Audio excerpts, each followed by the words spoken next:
High five. High five. Thank you so much for taking the time to be here today for the 6th episode of the George Mihaly Show. I am honored to sit across from you. No, I'm honored, George. Cut it out. We've been good friends for many years, and I don't know if I can do a introduction that gives enough justice to all that you have accomplished and all that you give of yourself to serve others, but I'll give it my best shot. So Michelle Jones, you are a founder and also president of a college, and you have served many roles in the world of education for most of your professional career. And beyond the students that you serve at the Wayfinding Academy, you have for over 10 years acted in various roles as a professor at universities across the United States. And beyond that, you've also been helping run a TEDx event here in Portland, Oregon, and helping with the World Domination Summit, which is another large gathering of people that happens also here in Portland, Oregon. You at one point had a foundation that you started that was helping students. Oh my gosh, I forgot about that. Yeah. Let me think. What am I missing? How do you kind of answer that question when people ask, like, oh, what do you do? Who are you? Well, I've had to simplify it a lot over the last couple of years, for sure, because one of the things I feel like I've learned is I can't do all the things. But one thing I still do, actually, which you've also been a little bit involved in, I don't know, 3 years ago, something? SuperThank? Oh, yes. Yeah. What is SuperThank? Yeah. I mean, it's tiny. It's a little tiny nonprofit, but the purpose is to spread 1 billion acts of radical community gratitude. So we're always looking for people who are underthanked or overlooked so that we can express gratitude for them. So it's mostly the live. Well, It's a storytelling event. It's a storytelling series live here in Portland, Oregon. Yeah. Yep. And you came and did a video. Like, we attempted to video them once, and you came and tried to video them with us. And the format does better audio. Yeah, I think that there's an opportunity for video to still be involved with it in some capacity in the future. With like the Moth series, which I think is similar in high level concept, like bringing people together to share stories. And Moth is, I think, a little bit more spoken word, but I think there's a video component there, and I absolutely think that it's a way to kind of change the way that it's consumed. Yeah. I fun fact, I just don't tell anybody. Nobody knows, right? I just joined another board. Shh, don't tell anybody. I feel like I shouldn't be joining things at this point. But you probably know him best as the Unipiper, Brian Kidd. Yeah, of course. He started a nonprofit called Weird Portland United that's trying to retain some of the spirit that made Portland welcoming for innovators and entrepreneurs and people who want to just live a little bit differently. Makes me think back to like when I first met Chris Gillibone. It was the Art of Nonconformity. So like kind of the nonconformists. So he started a small nonprofit to get that going. And that's awesome. So I just joined that board, but don't tell because I shouldn't be joining new things. Interestingly enough, like you're talking about the Unipiper and like the things that I think bring people to Portland around expression and free expression and like low judgment around living a life that is definitely more alternative.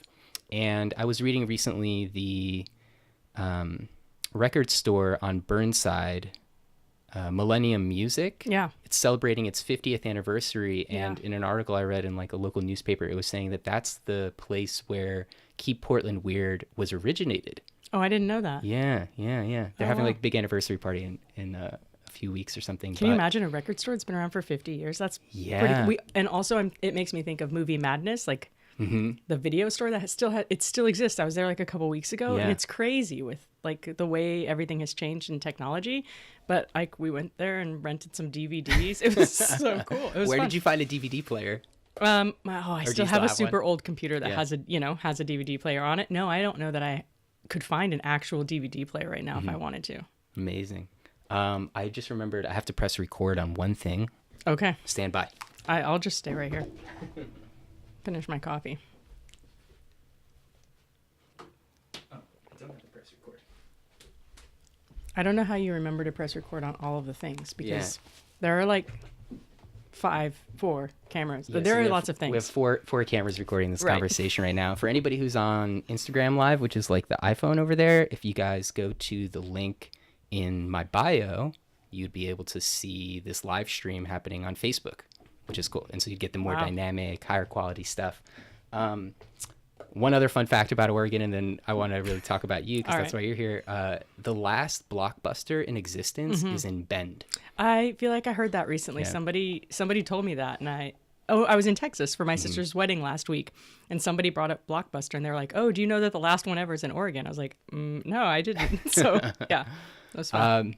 So Michelle, you are someone who, like I mentioned, like you've dedicated your career to the betterment of others, and your method of that has really primarily been oriented around education.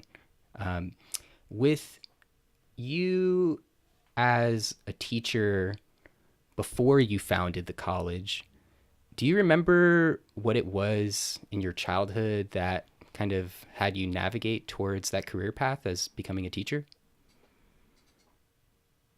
No, I really don't remember. What I do remember from my childhood, I grew up in Texas, in San Antonio, on this huge piece of land. We had like 7 acres. And in the backyard, I guess you'd call it, although it was huge, we had like a little playhouse. It seemed like a little shed that at some point got converted into my sister's and my playhouse. And I remember that I would set it up like a classroom. You know, like with a little table and little desks and like a little chalkboard. And I would pretend to teach my sister if she would sit there and let me do it, or like, you know, stuffed animals and stuff like that. So what I remember from a very young age is liking that concept of learning a thing and then teaching a thing. But I don't... Even if it was inanimate objects. Yeah. Oh, and who the heck knows what I was teaching at that point? Like, because I don't know what I could have possibly known that I was trying to teach somebody, but maybe something. I don't know. But I don't think, sort of like growing up in whatever, middle school and high school, during those years, I never thought I was going to be a teacher. That's not what I thought I was going to do. So it wasn't until towards the end of college that I met a mentor. He's a fantastic guy who I'm still in touch with, which is amazing to me because I'm not in touch with many people. I think a lot of people lose touch over the years with folks who are really pivotal in their lives. And I feel honored that he and I are still in touch. His name is Don Van Endy. And I was a junior in college and was like, I don't know what I'm going to do with my life. And he said, well, have you thought of this? And have you thought of that? And have you considered these things? Here's some options. And he helped get me set up with a couple of options. One of which was, hey, maybe you want to look into being a teacher or a professor and see what that's like. So that was I feel like that was sort of the time when I first started actually consider doing that for real. And the way that he helped me ask those questions of myself is what I then tried to do when I got into basically the same role that he had been in for me. A few years later, I tried to take that spirit of asking questions to help young people figure out what they wanted to do. Yeah, because before you started your college, which I want to get to that story later on, it's called the Wayfinding Academy. Even when you were a professor at Concordia University, which was the last traditional college that you were involved with before Wayfinding Academy, that was always part of your curriculum, right? Like you wanted your students to really examine that question. Like what was that question? Well, it's probably about 3 questions, I think, mostly. But yeah, that was always and it was a lot more awkward to teach it in traditional colleges because it's just not how traditional colleges do things. And I would usually be teaching, so I always taught in business schools. So I was like the soft skills person in the department. So I'd teach like management, leadership, organizational behavior, the fuzzy stuff, while students are also taking like accounting and finance and that kind of thing, economics. So they'd get to my class and my questions were always about like, who are you? What do you want to do with your life? And what does the world need? Like, what are the things that you care about that could be of service to the world? And then the goal was to try to help them put those things together, like to take those 3 questions and put those things together into a path forward, which generally speaking, and I've actually, you don't even have Kleenex around here. We're gonna need that. At some point, we got the bathroom nearby. Yeah. We need some TP. This week I've been hearing from a lot of students from, I mean, like in some cases, 12 or 13 years ago that were students in my class who have written to me this past week to say how much that class meant to them, how it changed their lives, how it impacted what they did. And so it's always been a pretty powerful set of questions to ask. And but what came with it was often frustration, because they'd be, like I said, I'd usually have juniors and seniors. So they'd be at the very end of their college career, and I'd come along and they'd usually have to take my classes because they were like required. So you're like, time to shake it up. And I'd be like, I'd ask these questions and they'd be really glad to talk about it. And they'd be angry because they were like, this is not the right time to be asking me this. I've already picked my major. I'm already like almost all the way done with this college. I probably now want to change my mind. If I could go back, I'd change my mind. I'd major in something else. I'd go to a different college. I wouldn't be in this much debt. Whatever.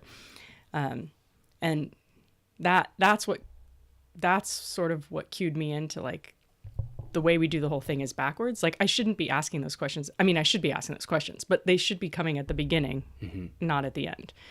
And so it's been really nice this week to hear from them saying like all good things, because sometimes I worry that they just got mad, like they were like, why did you do this to me? I was on this nice linear path. I knew everything that was happening. You messed it all up, by asking me all these deep questions. It's but so they didn't feel that way. And the reason that a lot of them are reaching out to you now is because of the TEDx talk that just got released that you did. Yeah. So Michelle spoke at Tedx Salem. This was now just about a month ago. 2.5 months ago now. 2.5 months ago. January. It feels like a lifetime ago. Yeah, at a large conference here in Oregon, the TED event. If you're not familiar with it, it's a talk of a lifetime, 18 minutes or less. But you have to check out Michelle's talk if you haven't seen it. You can check it out on YouTube, or it's on her Facebook page, TEDx Salem, Michelle Jones. You'll find it. Yeah. But those questions, if you like trace it back, you think that it's they came to you from that mentor in San Antonio? I think that's where it started, probably. But then I think this is when I look back over. So that was 24 years ago. Yeah, wow. That he asked me those questions when I was in college. And I think over those years, I feel like it's just maybe human nature where you you set things down for a while, And so I feel like he asked me those questions and I used them to figure out what to do next, like right after college. And then I set them down for a while. And I didn't first, I don't know, maybe 5, 6, 7, 8 years. I didn't pick them back up again. Until I was in my first like full-time teaching job, like the job, like the epitome of the top of the job ladder that I was supposed to be getting to from the path I had gone on. Because I was like a tenure track faculty at a fancy, prestigious liberal arts college, making almost 3 figures. 6 figures. 6 figures, I mean. Yeah. Almost like I was making like $90-something thousand a year, right? And I had bought my first house and done all these things, like doing all the things you're supposed to be doing. And it wasn't until I got myself into that situation and realized, like sort of just paused and thought, what, this is it? Like, this is the thing I was supposed to be working all this time towards? Because it just doesn't feel like fulfilling, or it didn't feel like I was making my highest contribution. One of my friends likes to say, like, what's your highest best self that you could be doing? And I was like, I don't think this is it. Like, I think I can do it within this context, but I don't think the way I'm doing what I'm doing right now is it. And so it was only then, I think, that I picked those questions back up, which was probably Yeah, probably about 6 years after he had originally asked me those questions. Those questions, because you've said it a couple times that like you ask your students, and those were questions that were asked of you, or somebody asked them for like to you. Do you think that that is an important part of the process, like having someone else who directs you in those questions, who asks you those questions, who helps you work through those? Or do you think that it's something that someone can do on their own? I don't really know. I think it depends on the person. Mm-hmm. And I think it depends on who they have surrounding them when they're trying to ask those questions. I think everybody would benefit from having somebody on that journey with them, mm-hmm. or a community on that journey with them. I found that I've personally never been able to do it on my own. Like when I picked those questions back Mm-hmm. up, I did that part on my own. But I had several friends in my life at the time who really supported me and helped me as I engaged with those questions and really tried to answer, like, what is going to be my highest, best purpose and what can I be contributing? Mm-hmm. And I don't think I could have done that without the support of other people. And now, I mean, we'll get into some of the wayfinding stuff, but now when I think about the way that I created the wayfinding curriculum and the model, it's entirely built on the concept that people do that best with a supportive community, mm-hmm. and somebody holding them accountable or meeting with them regularly to make sure that they're engaging with whatever version of that question they're at that point in their life mm-hmm. with. Yeah. I ask, and I guess I'm being a little bit selfish because that's part of like the reason I've been doing this podcast and having the experience where I'm super fortunate to share like one-on-one time with someone who's teaching me things that I want to know.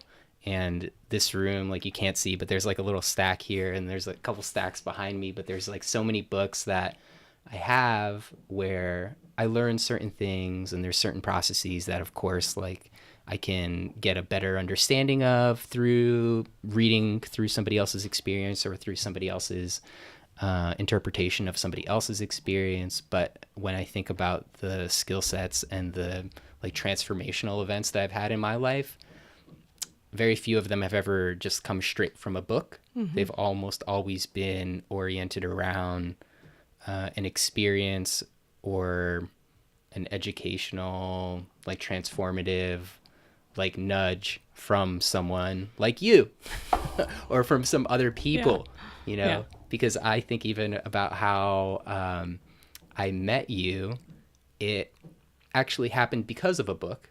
It did? Yeah, because of Chris Guillebeau, who was hosting the World Domination Summit. I've got many of his books behind me somewhere. I see at least 3. And it was you who was at that time the volunteer coordinator for the World Domination Summit, and you accepted me as a volunteer for the event, and then connected me with Wes Wages, who was running the film video production for the event, and that created a cascade of events that I could think so many links in the chain and so many people who I've met through that one experience, and who created like betterment in my life because of that and because of you. So I couldn't agree more that certain things in life just have so much more power transformationally when they're facilitated through a community or through other people versus just through a book or a TV show or maybe even a podcast. But it could be the spark.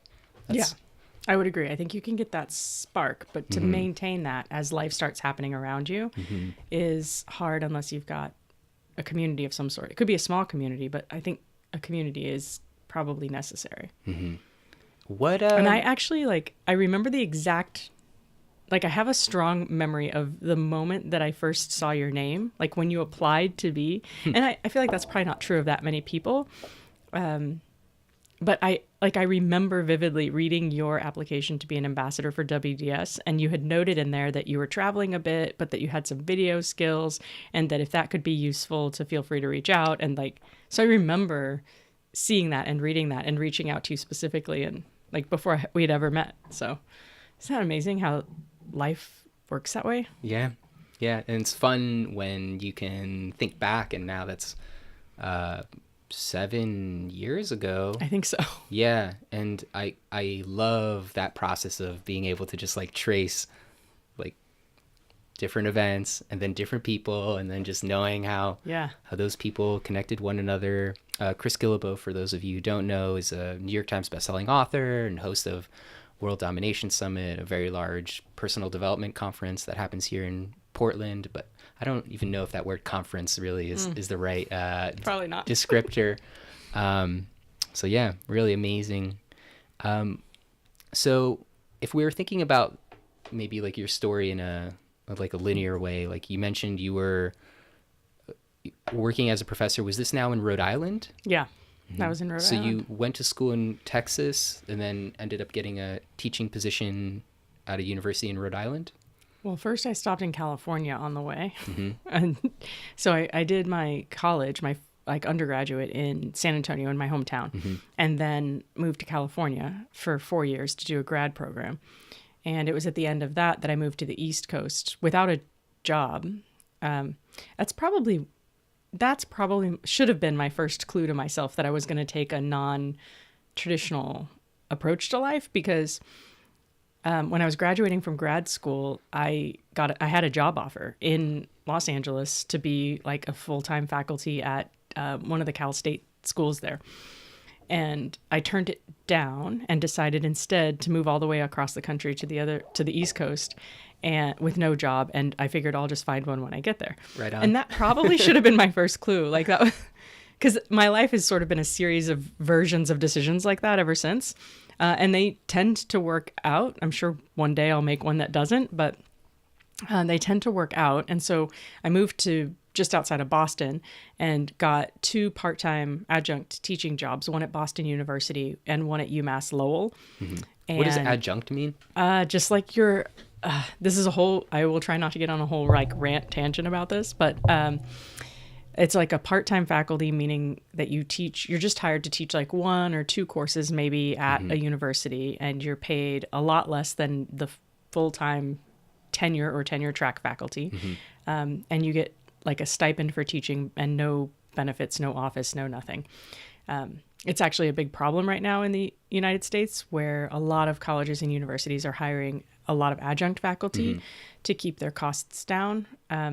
Often adjunct faculty are super talented teachers, but it's not a fair way to compensate them for their time and their talents and their abilities. So you were working as an adjunct professor in Boston. Yeah. And a lot of times faculty members do start out that way, and then they try to get into a tenure track role. So, and often it's common. So I had taught for 2 years before that in Los Angeles area when I was finishing up my grad school. Once you have a master's degree, you can teach at the college level. So I was doing that like on the side, and then moved to Boston and spent 1 year doing that sort of like as a part-time thing there, and applying for full-time roles. And then I got the full-time role at Providence College, which is where I was when I sort of picked those questions back up for the next time in my life. So also on the East Coast in Rhode Island, near Boston. And how long were you there for? I was at Providence College for 4 years. Yeah. And why'd you leave? Yeah. Oh gosh. So because you said that you had like I'm not whatever, I'm just gonna say it, like you were like in a really maybe you were in a really comfortable like position for someone who envisions their career in education, in higher education. Like you were there. I was kind of set for life if I wanted to be. Yeah. So everything was like perfect. Yeah. And then what happened?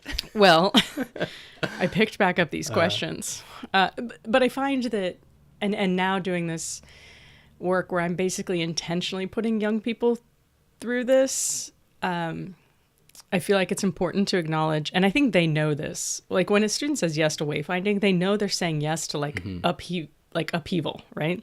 And then resettling.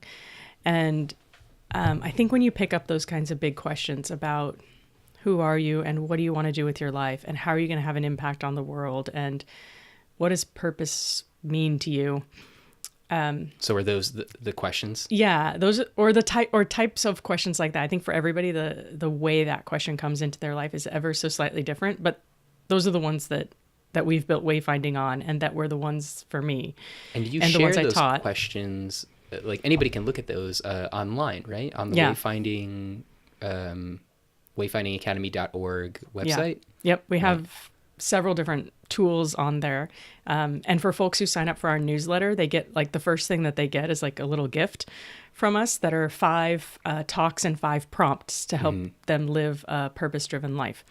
So anybody who's like a new subscriber to our newsletter gets that first thing so they can sort of immerse themselves in that kind of thinking. And then they'll get our right now we're sending them out every other week, newsletters that prompt some additional questions or additional thinking and storytelling kind of things. Do you recommend if somebody doesn't have, of course, like access to somebody like you in a classroom setting, to work in a partner or like with a group or with someone that they're like, who knows them? If they did try to do it on their own? I think it depends on where they're at. You know, like, are they brand new to asking stuff like this about their life? And do they have people like that in their lives already who can help support them in that? We found that a lot of the students who come to Wayfinding come because they don't have that, because they've started picking up some of those questions themselves. They've started thinking through those things, and maybe they've been doing some solo travel, or maybe they've done something a little bit, non-conforming, like dropped out of college or took a gap year or something like this. And they've been wondering about these things, and they find that they don't have the community that they want to be, going further on that journey. And so then they find us. So I think it depends. I think if you've already kind of got a community around you that's open to that and also asking those types of questions, absolutely find those. You could even do like a little book club or discussion group or something like that. Absolutely. And if you don't have that, and don't feel like you can find that, then, we just launched, just launched a program for older adults, for people who are in their mid-career or late career parts of their life, and who are going maybe through a life transition or have recently been through a life transition, and they want some support with figuring out what they want to do in their next stage of life. That's purpose-driven work, maybe as a hobby, maybe as a career, maybe just in life. Because most everybody that we meet says, why wasn't this around when I was young? Why couldn't I have done a wayfinding thing when I was younger? So we started a program for, adults in their mid to late career stages, or who are even retired or getting ready to retire. Yeah. I want to just dig so deep into there, but I want to stay with this. I want to go back to your question about why I left Rhode Island. Exactly. But before you do, just to give context for anybody who's unfamiliar, Michelle, as the title describes, and as we mentioned at the beginning, founded her own college, and that college is Wayfinding Academy. And so Wayfinding Academy is Michelle's school where those questions play a foundational role for any student incoming. So you're in Rhode Island. You've made it as a higher education professional. You're set for life if you want to. You're 4 years in, and you decide to do what? Yeah, basically the same. Yeah, just leave everything and start again. I had maybe 2 years into that job was when I started really thinking and coming to the realization that what I was doing on a regular basis as a faculty member, as a professor, was not what I thought the job was going to be.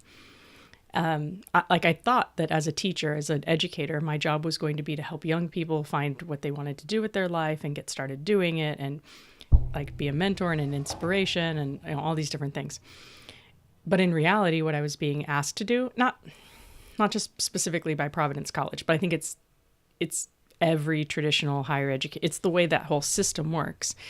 My job was mostly about categorizing students, sorting students, grading them, deciding which ones of them got to be good students and which ones of them didn't.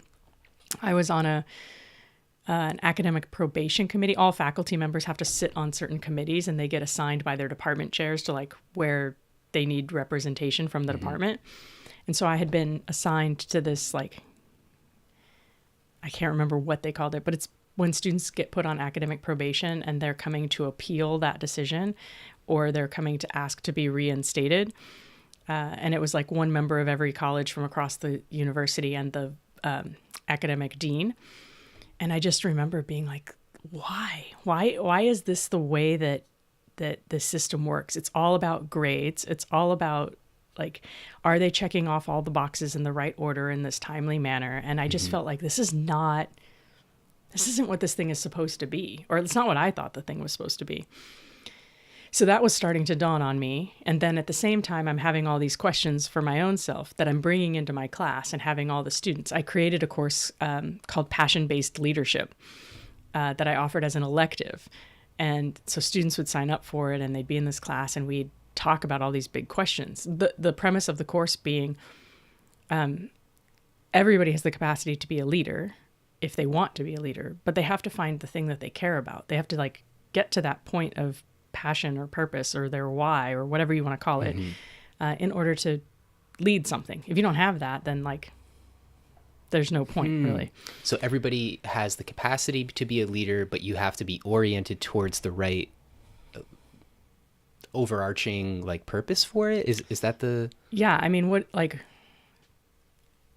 as a business faculty member, I would meet a lot of students who would say that their goal in life was to be a leader, right? And I'd be like, well, what do you want to lead? They're like, I don't care anything. I just want to be the leader of people. And I'm like, yeah, but, like, about what? Like, what's the purpose? What's the thing you're passionate about? What's the mission? What's the vision? And I feel like once you find that in somebody, or once that person finds that in themselves, then they can tap into that. And so that's what would keep coming up in these classes. So I was having this huge, like, clashing of, like, the work I was doing for my own self, what I was asking students to do, what I thought that the job and career and profession was going to be, and then, like, what I was being told by the university was what I was supposed to be focusing on. And so a colleague and I made up this, like, little seminar, because you can do that. You can, like, just make up a 1-credit seminar and offer it one time and see how it goes. And then if it gets popular, you have to, like, go through this very long, extensive bureaucratic process to turn it into an actual course that shows up over and over. But the first time, no problem. So we made one up, and we called it We Don't Need No Education. And it was a really non-traditional format. We met, like, once a week in the evenings, and it was a small class, like maybe 10 students and the two of us. And every time we met, we would have a meal together. Sometimes we'd go to a restaurant. Sometimes we'd eat at campus and bring in food. And so we were trying different types of cuisines and reading articles and watching films and sometimes going on field trips, learning about different models of education. And that was when I first learned about the Met High School in Providence, which is now the big picture learning schools, and they're all over the country. But that was the first one, and they had just started. And then I met the founder of that. And so I started getting into this whole alternative education realm. And the final project for that class was to ask the students if you could design a college, any way you wanted to design a college, what would it be like? Like, how would it be different or similar to the college that you're at? And I still have the notes from that class. And this would be with students who are either, like, freshman, sophomore, junior, or senior, or? Yeah, I think if I remember correctly, I think it was, like, students of all different age groups in that, which was kind of interesting because some were at the end of that college career and some were at the beginning. And that, I think, is where I really started thinking, that's where I first got the idea of, like, could somebody actually just make a college? And I think the answer at the time for me was like, no, I don't think you can actually do that. But right after that, that same colleague was investigated for inappropriate relationships with students. And I was called in to testify with the campus attorney and all of this stuff. And through the course of doing that, I learned that he'd been investigated. This was the third or fourth, I forget, time that he was investigated for the same thing. He was in his 60s, and the student was in her 20s. And as I watched the whole thing unfold and what happened to me and what happened to the student and what happened to the other students around her, it made me even more disheartened about how the higher education system works, and how entrenched it is in power structures and maintaining the status quo and protecting itself at all costs, even if that means it's harming students. And so nothing happened to him. As far as I know, he still teaches there. But I left. So shortly after that, I wrote a letter of resignation to the vice president and said, and so it was a pretty non-traditional choice for me, because I left in the springtime, which means that I didn't have a job for the next academic year and wasn't going to be able to get one. You can't get one that late in the academic year. They usually hire about a year in advance. And I had a house with a mortgage and all the stuff. So I packed up all my stuff in the back of my car, and I had 2 dogs. So I put my 2 dogs in whatever I could fit in the back of my car and took off and drove to New Mexico and spent a year living in Santa Fe to just kind of reset and try to figure this all out. Because at this point I was like, lots of things were swirling around, and I was like, I know I can be doing something that's different. Like I can take the skills that I have and do something that's like has a bigger impact or more impact, but I didn't know what that was. And so I gave myself like a year off, kind of. I worked. You were working at a co-op or yeah, something, I was right? working at a food co-op. I was fascinated by the idea awesome. of co-ops. I love it, yeah. And like the farming industry and agriculture. And so I got a job in the produce department at a food co-op in Santa Fe, New Mexico. Loved it. It was so fun. And then after a little while there, I started teaching night classes to get a little bit back into teaching. Cool. And then made the decision during that year that I did want to go back to teaching, but that when I went back, I wanted to do it differently. I wanted to do it with more purpose, and I wanted to do it more in line with like my values and what I thought that the role was supposed to be. Yeah. Wow. Because I love the move to Santa Fe and like working at the co-op. When I was in Vermont, which is where I went to school, after I graduated, I was volunteering with the co-op a little bit. Which my parents didn't like, but I really enjoyed it because I would just be in there like once a week for a few hours and was just helping with like produce, maybe like labeling stuff. Yeah. The stickers, so many stickers. It's kind of fun. Yeah, but it felt, I don't know, there's something about the co-op where you feel a little bit more connected to the community. I think anybody who's working at a grocery store kind of feels that way, because you really are serving so many people in a way where without you there, people can't like survive because they don't know how to grow. Nobody knows how to grow food.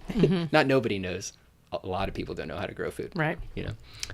Why Santa Fe too? I don't know if I ever got that, because you grew up in Texas and then you went to school there, but then you were in Rhode Island. How did Santa Fe like pop up? And were you renting your house? Did you decide to like rent your house that had the mortgage? Yeah, I rented my house that had the mortgage, and I found a really cool family who had just moved to town. They were also educators, and had 2 little kids, I think, and then they later had a third. And they rented my house for a long time, which worked out great because they had a home that they could call their own, and they could do whatever they wanted to it, because I was never like planning on moving back. So that worked out pretty well.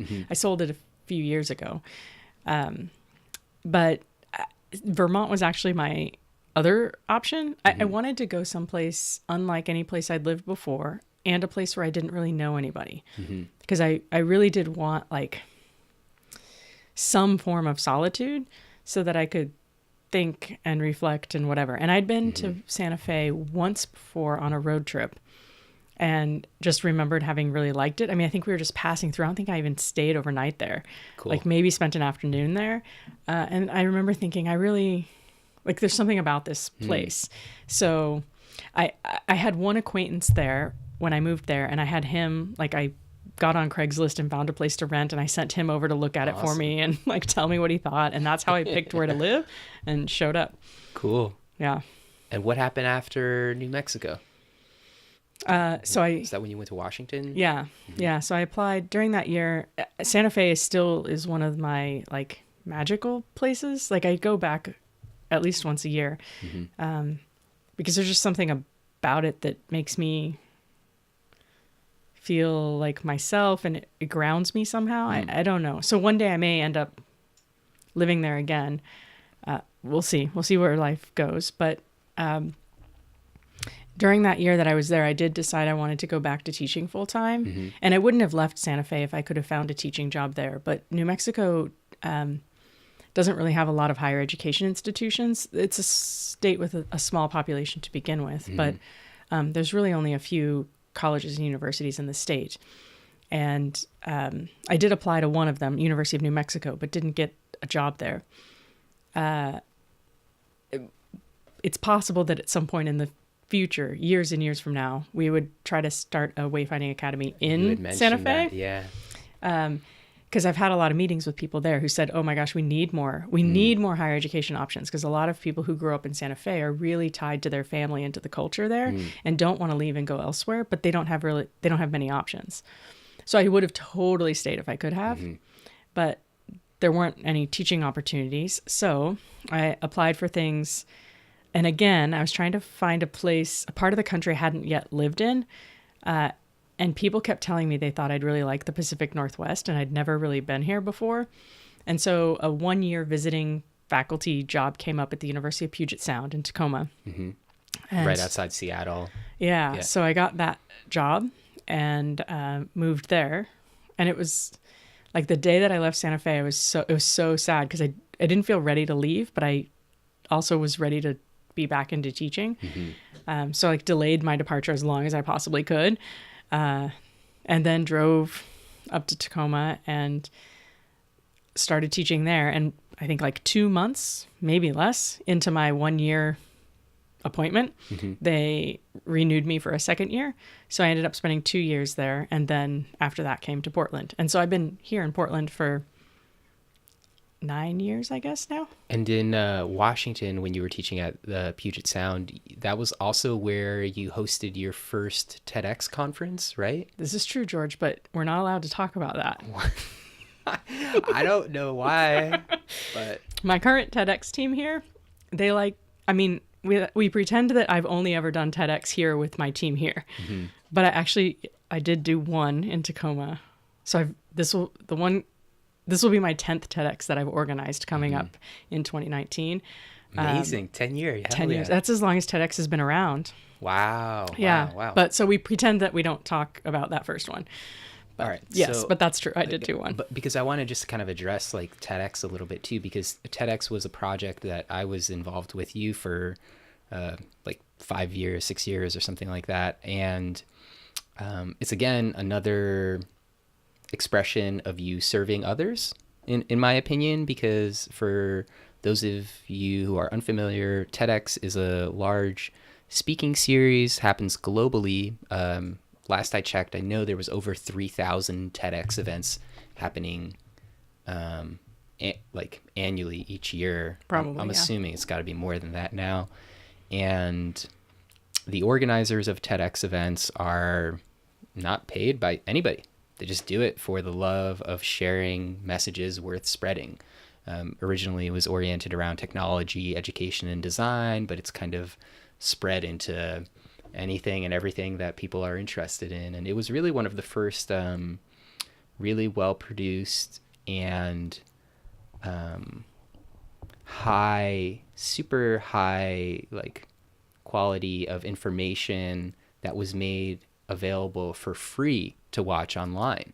That was kind of like this big like shift in people's way to gain new information and new perspectives, which at one point was not like really well received, that people were giving this away for free, because you had presidents, dignitaries, scientists talking about like major discoveries and major changes in their fields, and they weren't asking for this information to be guarded or have any sort of pay gate in front of it.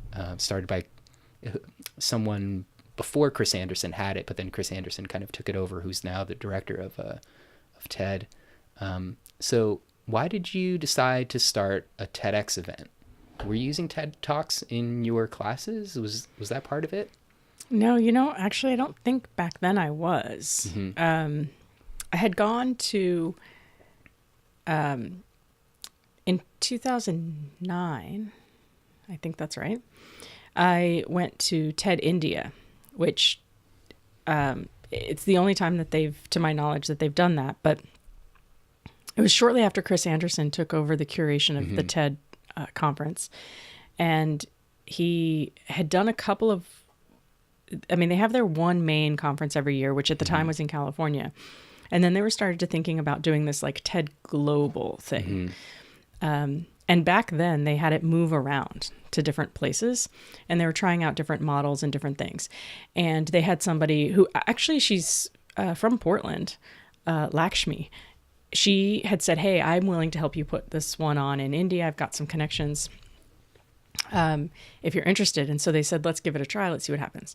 And so because it was sort of a trial basis and whatever, it was pretty affordable. I mean, for a TED conference, it was really affordable. And I had airline miles. So I was like, and I'd never been to India, and wanted to go. So I was like, all right. Michelle's a globetrotter too, but we'll talk about that later. Yeah. So that's my first and only time I've been to India, actually. I'm going to have to go back. But so I went to this conference, and I met, and I think this is true of a lot of things, especially of things like World Domination Summit and TEDx events now and all sorts of things. It's really the people that you get to meet and interact with in person and connect with. Yeah. And I made friends with a fantastic human being who's still a dear friend of mine today and is actually now a luminary of wayfinding. His name is Asim. And he is Pakistani. And I remember meeting him just sitting on a tour bus going on one of the excursions. And we started getting into these long conversations. And I learned that he was only, I think at the time he was only 20, I think. And he had just organized a TEDx event in Lahore, in his hometown. And I had never heard of TEDx. I didn't know what it was. And so he starts telling me about it and how the TED folks had approached him to help pilot this thing in communities that you wouldn't, not in a New York or a Los Angeles or something like that, but in other places in the world to see if it would take hold. TEDx is independently organized TED events. Yeah. Right. And the power of the TEDx movement now is that, I think it's super cool that we have a couple here in Portland and we have them in all the major cities in the, developed world and Western world. But where I think TEDx has its biggest impact potentially is in developing countries that don't have a lot of access to things like this, that don't have a lot of other ways to find local voices who have ideas worth spreading, and give them that platform and give them that ability to do that. And that was the case with Asim and what he was doing in Lahore. And so we became friends, and he said, oh, you should really do one of these. And I was like, I'm not going to do one of those. Why would I do one of these? And I came back and I was teaching a class. I was teaching my passion-based leadership class back at the University of Puget Sound. Came back to class, sat down with them, and they were like, how was your trip to India? And I told them stories, and I mentioned this TEDx thing. And Colin Coe, who you know, and Katrina Nilsson Gorman, and I think Ursula Beck was in that class. Several people who are like now prominent people in my life still were in that class, and they were like, oh yeah, we should do one of those. I was like, what do you mean we should do one of those? They're like, we'll do one. Let's organize one. So I started doing TEDx for students because students wanted the opportunity to do something like that. And I said, okay. To be organizers of something that brings a lot of people together around big messages. Right? Yeah, to put on an event and to do something that's really unique and different and bigger than themselves. So I said, all right, let's do it. And to be honest, that's why I've been doing it ever since. Like right now, even though my life has changed a bit, the majority of the people on our planning team right now for TEDxMtHood are wayfinding students. Yeah. And when I was at Concordia, the majority of the people on that planning team were Concordia students. And so it's a neat way because it's an intergenerational planning process. I think our youngest planning team member right now is 21, and our oldest is in his 60s. Mm-hmm.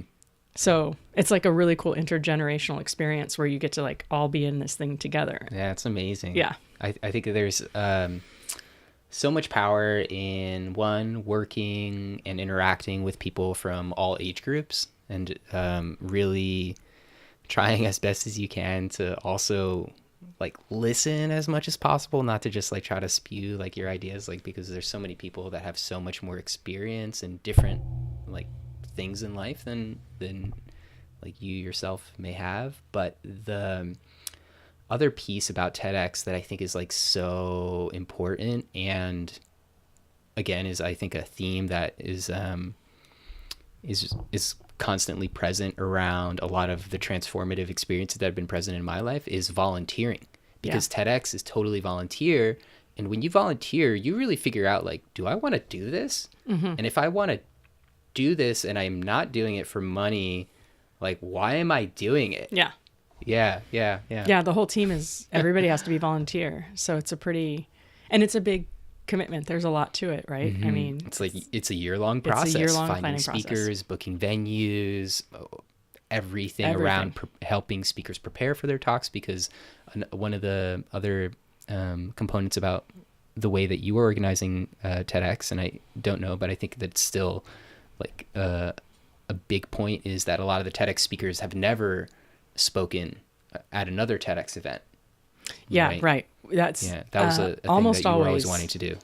We try to choose people who definitely haven't spoken at another TEDx event, but I would say at least half of our roster of speakers every year are people who have like never spoken in front of a large audience before at all. Like that's just not what they do. They do their work.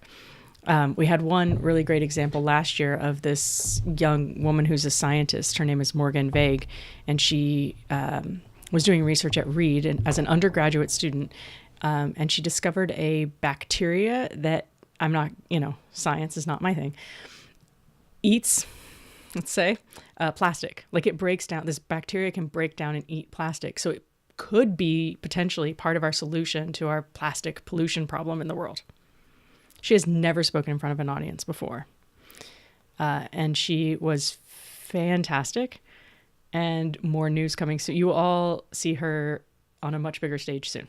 Hell yeah. So, we do that. We try to do that a lot, which means that we find people who have this really... We find people in our local community who have an idea we're spreading, who aren't a household name, but who we believe that our community, our local community, would be better off if we all knew about the work that these people are doing. And then we support them for like 7 or 8 months as they prepare to give this talk of a lifetime. And it's amazing to watch what they all go through. It's just really cool. And so I think a lot of our planning team does it because of that. Like, does it because this is one way they can be of service to their community, is to help these people find this voice and share this message and share this idea and bring a whole bunch of people together in community to be part of that with them. So I think they do it for the service generally. Yeah. And I'm just going to plug it now, but tickets for TEDxMtHood are for sale. The event's happening in October. November 2nd. Here in Portland, Oregon. You can buy the tickets now. It's going to be an awesome event. I hope to be there. Well, we just started inviting speakers this week. We have 2 confirmed speakers so far. I won't tell you who they are yet, but because literally it's like this week. We haven't announced anything. But we have chosen our roster of our first round of asks of speakers, and we're starting to do that now. Amazing. So I want to keep on track with the story. So went to school in Texas, got your doctorate in California, taught for 4 years in Rhode Island, decided to leave, spent a year in New Mexico, then got a position to teach for 2 years in Puget Sound in Washington, and then decided to make your way to Portland, Oregon, which is where we are now, which is where Wayfinding Academy is. But there was one more higher education pit stop along the way. Yeah. Tell me a little bit about that, what that was at Concordia University. Yeah, that's one of my more favorite stories of how, I mean, everything else was sort of normal, like a job got posted, I applied for it, that kind of thing. But Concordia was not like that. Now that you've got me telling it in this sort of, I see there's a pattern. Other people probably saw this pattern long before, but so my 2 years was up in Tacoma at the University of Puget Sound, and I didn't have another job lined up, and had decided I wanted to live in a tiny house. Ah, yes. So I'm going to put that in the intro too, because that's a really interesting thing. Yeah. You decided you want to live in a tiny house. What is a tiny house? A tiny house. It's a house, but very small. And so now I've been living in mine now for 9 years. So it's like one of the original tiny houses. Mm-hmm. So before they were on HGTV, and they're not so tiny anymore. Like those ones are huge. They're like 40 feet long, and like they're not that tiny. Originally though, they were all pretty small houses built on trailers. So they're on wheels. You can hook them up to the back of a pickup truck and move it around, kind of like an RV, but it's actually like a house that's built up to housing building codes. Has a kitchen, has a bathroom. Yep. Most of them do. Mine does. And so mine is electricity. Yep. Some of them. Right? Yep. So mine is 14 feet long and 8 feet wide. So it's 112 square feet. That's actually about the same square footage as this room. This room is, if you count that little area right there, 108, I think. Yeah. But I also expanded the closet. So I'm sorry. That I hadn't thought of it that way yet. So it's like about the size of this, except narrower and longer, I guess. Cool. Because it has to travel down a highway, so it can't be any wider than 8 feet, because that's like the lane restrictions. So you were moving to Oregon, and you decided you wanted to get a tiny house? No, I wasn't moving to Oregon. I decided I wanted to get a tiny house, and so I had met Dee Williams, who's one of the pioneers and she's now spoken at the World Domination Summit and at TEDx. TEDx, you can check her out online. Yeah, Dee Williams. And she also wrote a book not that long ago called The Big Tiny. Hilarious. She is one of the most like heartfelt and humorous people I think I've ever known in my life. She's got a really fun sense of humor. Oh, she's so good. She could make it as a stand-up comedian if she could, if she wanted to. Yeah. It's so true. And like reading her book, it feels like that. Like one moment you're crying and you're like empathizing with her about whatever, and then in the next sentence she has you like rolling on the floor laughing. Like she's so good. Anyhow, so I had gotten in touch with her because she lives in Olympia, Washington, very close to where I was living. And we became friends, and she was like, how about I help design your tiny house? And I have a friend who lives in Portland who would build it for you. Do you remember how you heard about her first? Like Dee Williams, who was the pioneer of tiny houses? Yeah, I was on a road trip. So the house that I was renting when I lived in Tacoma, it was a faculty member and her husband, and they were on a sabbatical for a year, and they were coming back for the summer and then leaving again. And so they said, are you willing to vacate our house for the summer and then move back in for the fall? So I said, sure. And I had to figure out what to do. So I decided I'm just going to take myself on like an 8-week road trip around the country and camp at national parks and visit my friends, stuff like that. It was fantastic. And I was visiting these friends who I'd lived with in Santa Fe, who then by this time were living in Cleveland, Ohio. And she had picked up this magazine a couple months before at a doctor's office. Like, I think it was Yes magazine. And Dee was on the cover talking about tiny houses. And this friend had saved it for me saying, like, and she gave it to me. And she says, I've been hanging on to this. I feel like something about this made me think of you. I think you might like it. So... And then I read the article and I was like, oh, this is great. So then I looked Dee up and realized she lived close to me. And I was like, oh, I should just meet this person. Hell yeah. So I did. And so Dee and her business partner, Katie, designed my house, and Katie built my house, and Katie lived in Portland. So I had no intention of living in Portland. My intention was, I'm about to have this tiny house that's on wheels, and I can live literally anywhere I want to live. So I don't know where I want to live. Everything is fair game at this point. But maybe I want to be around in Portland during the summer where my house is being built so that I can follow along on the progress, and I can help with building my house, and I can, whatever. So I reached out to a couple of colleges, Concordia, PSU, University of Portland, places like that, saying, hey, these are my credentials. I'm going to be there for the summer. Do you need any classes taught during the summer? And Concordia, they wrote me back and they said, we don't really have any classes, but we'd like to meet you. And I was like, but I don't know. I don't think I'm moving to Portland. That's not the plan. But I said, sure, whatever. They said, can we just take you to coffee the next time you're in town? And I said, sure. Because I was coming to town regularly to drop off materials to be like repurposed materials to use for the tiny house build. How much did the tiny house cost at that time? Well, the Do you total remember? cost was $28,000. $28,000. Half of which was labor for Katie's time building it, and half of which was materials. Awesome. And then I did a lot of stuff like reused, repurposed, found on Craigslist kind of stuff.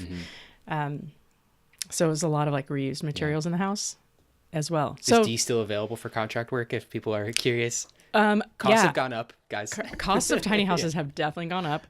She still has that company, Pad Tiny Houses. Awesome. With Portland Yeah, 'cause your Alternative house is Dwellings. Beautiful. Like, you have actually a beautiful house. It's not Yeah. a beautiful tiny house. It's just like a beautiful house. Oh, thank you. Yeah. Yeah, it's like a wood cabin. So Yeah, her it's tight. company still exists. She does workshops and consulting, and they sell plans, and absolutely, they don't build anymore. They only built a few houses, but yeah, they did do that. So Came to Portland. Concordia's like, yeah, let's go have coffee. So I said, okay, I'll have coffee with you. And so I showed up to have coffee with Steve Braun and Dave Albrecht. And, you know, we actually never even had coffee. We just like sat there and talked. And we talked for a couple of hours. They never even asked me anything about like credentials or teaching. They just asked stories about the tiny house. They wanted to know about that. Cool. At the time, I was using the TV show Lost in my classes, and they wanted to know a lot about that. So we just had these great conversations. And the next day, Steve Braun calls me and says, "Can I offer you a job?" And I said, You know I'm teaching a class with I Lost, said, doing, right? I said, doing what? He was like, well, teach. I said, what would I teach? He was like, I don't know, anything you want. I was like, what do you mean? Like, this is not how this works. Oh, it's so good. And so he had me come back and meet the rest of the faculty. And I was like, sure, what the heck? Fine, I'll move to Portland and teach at Concordia. And that's how I ended up in Portland. It wasn't my plan to end up in Portland. I wasn't even looking for a job in Portland. And so for me, the irony is that I wanted a tiny house on wheels because I'd been moving around a lot, as you've clearly articulated. And I thought, well, it'd be nice to have a place that felt like home every place I went. Everywhere, yeah. And so that's partly why I wanted a tiny mobile house. And since I've had my tiny house, I have not moved. I mean, I've moved the house around in different parts of Portland. Yeah, around Portland. But I haven't left Portland. So I finally get myself a mobile home and I stay put. Yeah. Amazing, because one thing I haven't done yet, I think it's actually like a tier of luminary, right? Like if you donate to a certain level, then you get to spend a night in your tiny home. Yeah, right? we do that periodically. Yeah. Somebody just donated at our Live Your Dreams party last month.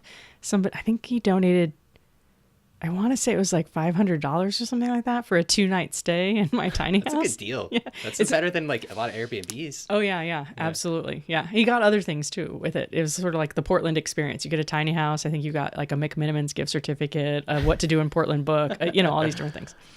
So good. And so when you were teaching at Concordia is actually when we first crossed paths, because that first World Domination Summit that I volunteered at, which I want to say was 2013. No, it might have been 2012. It was 2012. You're right. Yeah. You were teaching at Concordia University, and you were also helping organize the World Domination Summit at that time because you had met Chris Guillebeau through having him as a speaker at TEDx Concordia U Portland. Right. And you invited me to become part of the TEDx planning committee at that time, which was an amazing experience and something I still cherish as a memory. There's so much that I've taken from there. And you were still running the World Domination Summit, which is also another definitely year-long process. How did it happen that you were teaching at Concordia University for several years and you decided time to start my own university? Like, was there a tipping point there? No, not particularly. Nothing dramatic like there was at Providence College. Concordia was a really cool place to be. It's this interesting blend. It's changing a lot now, and it changed a lot in the 5 years that I was there. But it's a small private liberal arts college, and so in many ways it functions the same way that most of those do. But they also have this, and I don't know where it comes from, but this mission to make that affordable and accessible for as many people as possible. So it's been years since I've looked up the stats, but I'm pretty sure it's still the most affordable small private liberal arts college in Oregon, or certainly in this region. It's like their annual tuition is like almost half what it is at places like Reed or Lewis and Clark or University of Portland. And so as a result, they have a lot of first generation students, low income students, a lot more of a diverse student body than other traditional private liberal arts colleges do, because it's much more affordable. And they also have a really generous transfer policy. So you can transfer into Concordia from like all sorts of places and bring a lot of credit with you, which a lot of other places will not let you do.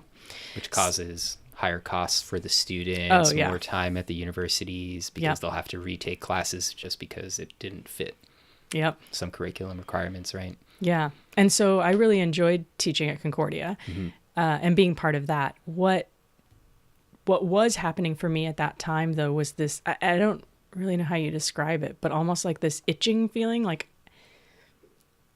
I didn't know what I was going to do next, but I knew I was going to do something next. And I knew whatever that something next was going to be something it wasn't going to be a lateral move like I'd been doing. Like it was within Concordia, you're saying? Or what within my profession, up to that point, I'd kind of made lateral moves, right? Like I'd taught at Providence College, and then like I took a little break, but then I taught at University of Puget Sound, and then I taught at Concordia, and I was just kind of like basically doing the same thing in a lateral move kind of a way. I understand. And so I just had this like I don't know, like a ember, like a little start of a fire that I didn't know what it was, and I didn't know what I was going to do with it.